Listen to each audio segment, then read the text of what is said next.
রাষ্ট্রপতি মোহাম্মদ শাহাবুদ্দিনের আহ্বানে অন্তর্বর্তীকালীন সরকারি রূপরেখা নিয়ে বঙ্গভবনে আলোচনা করছেন বৈষম্য বিরোধী ছাত্র আন্দোলনের সমন্বয়করা। সহকর্মী ভাস্কর ভাদুরী আছেন বঙ্গভবনে। ভাস্কর, একটু জানাবেন বৈঠকের বিষয়ে বিস্তারিত, কারা কারা আছেন আসলে এই বৈঠকে?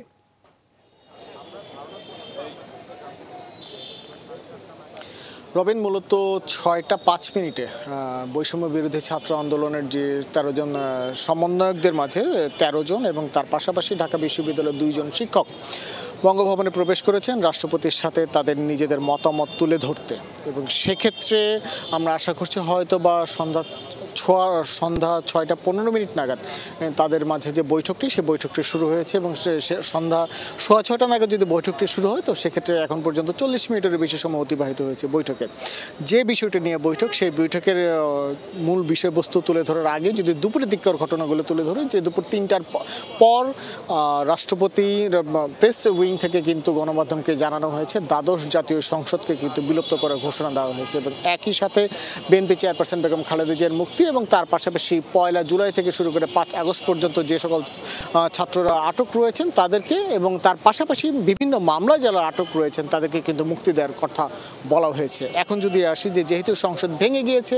এবং তার পাশাপাশি বর্তমান যে মন্ত্রিসভা এবং অন্যান্য তার সদস্যরাও কেউই নেই, তো সেক্ষেত্রে দেশ চলবে কিভাবে?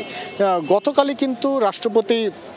বিভিন্ন রাজনৈতিক দলের নেতৃবৃন্দের সাথে বৈঠক করেছিলেন এবং সেক্ষেত্রে সেখান থেকে কিন্তু অন্তর্বর্তীকালীন সরকার গঠনের কথাটি রয়ে আসে এবং তার পরবর্তীতে কিন্তু ছাত্র সমাজের পক্ষ থেকে জানানো হয়েছিল যে 24 ঘন্টার মাঝে সংসদ ভেঙে দিয়ে অন্তর্বর্তীকালীন সরকার গঠনের যে বিষয়, সেই প্রক্রিয়াটি চূড়ান্ত করার ক্ষেত্রে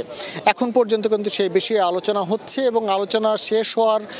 পর কিন্তু জানা যাবে ঠিক কীভাবে এই অন্তর্বর্তীকালীন সরকারটি গঠন করা হচ্ছে। কারণ আপনি জানেন